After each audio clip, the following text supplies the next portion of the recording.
Pense em um país rico. Você pensou nos Estados Unidos, na Suíça ou até mesmo na Alemanha, certo? Agora pense em um país pobre. Você provavelmente pensou em qualquer país do continente africano, ou na Venezuela, ou em Cuba, ou quem sabe até mesmo no Brasil. Acertei de novo? Então, é claro que existem muitos fatores que decidem quão rico ou pobre um país consegue ser. Nós precisamos analisar a estabilidade política, o nível de consciência e de exigência do seu povo, a quantidade de indústrias, de recursos naturais e por aí vai.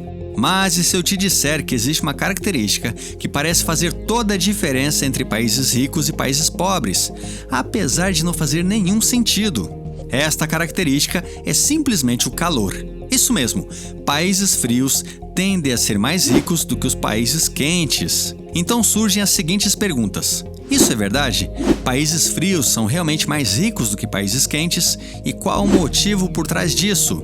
Veja as respostas agora, aqui no canal Investigando.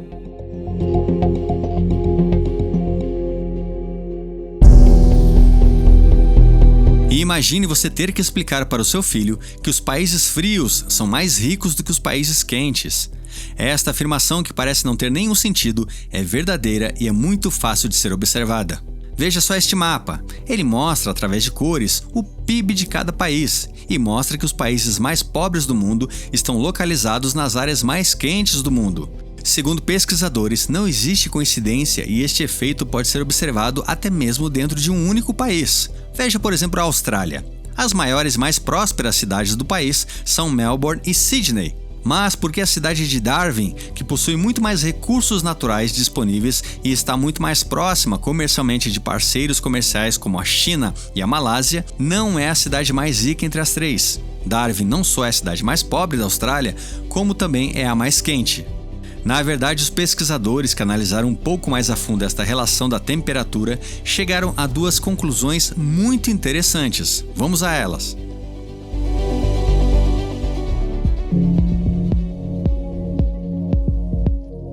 A primeira conclusão é que, usando cálculos matemáticos e a boa e velha estatística, os pesquisadores afirmaram que a temperatura de um país possui apenas 9% de influência sobre a prosperidade deste país. Ou seja, os outros 91% seriam relativos a todos os outros fatores possíveis, como estabilidade política, riquezas naturais, guerras, indústria, educação e todos os demais fatores que podem influenciar na riqueza ou na pobreza de um país. Mas quando dizemos que 9% da riqueza ou pobreza de um país é determinado pela sua temperatura, isso é um valor muito alto.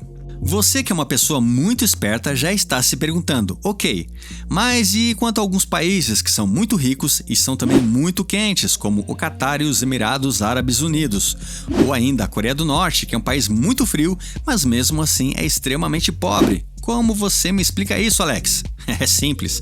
É aqui que entram os outros fatores que influenciam 91% sobre a riqueza ou a pobreza de um país. Enquanto o Catar e os Emirados Árabes Unidos possuem petróleo e gás natural para dar e vender, tornando estes países muito, mas muito ricos, apesar de serem muito, mas muito quentes, a Coreia do Norte, por outro lado, possui um governo totalitário e que possui quase nenhum acordo comercial com as outras nações do mundo. Ou seja, estes fatores conseguem superar em muito o fator clima e tornam estes países uma exceção à regra. A segunda conclusão que os pesquisadores chegaram foi de que apenas 9% das pessoas que assistem aos vídeos do canal Investigando se inscreveram no canal. E isso é péssimo, pois o canal pode congelar e desaparecer do mapa. Dramático, não é mesmo? Então ajude o canal, inscreva-se e compartilhe este vídeo. Beleza? Agora deixa eu te contar de verdade qual é a segunda conclusão. A segunda conclusão que os pesquisadores chegaram foi ainda mais assertiva. Para cada grau Celsius a mais na temperatura de um país, o valor do PIB per capita cai incríveis $762 por ano. O PIB per capita é uma medida econômica que calcula a renda média de cada pessoa em um país. É calculado dividindo-se o produto interno bruto, ou seja, o PIB, pela sua população.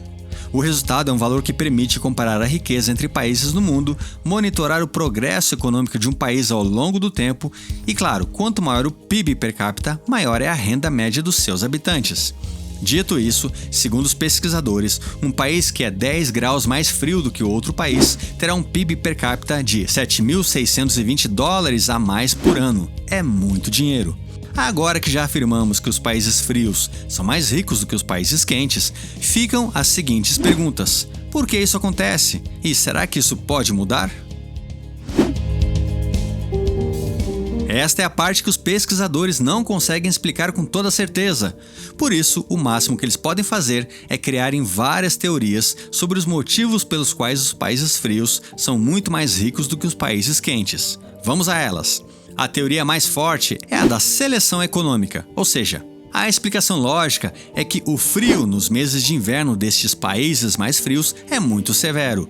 Assim, os habitantes desses países não conseguiriam sobreviver ao inverno sem que houvesse um planejamento com muita antecedência e, claro, muito controle.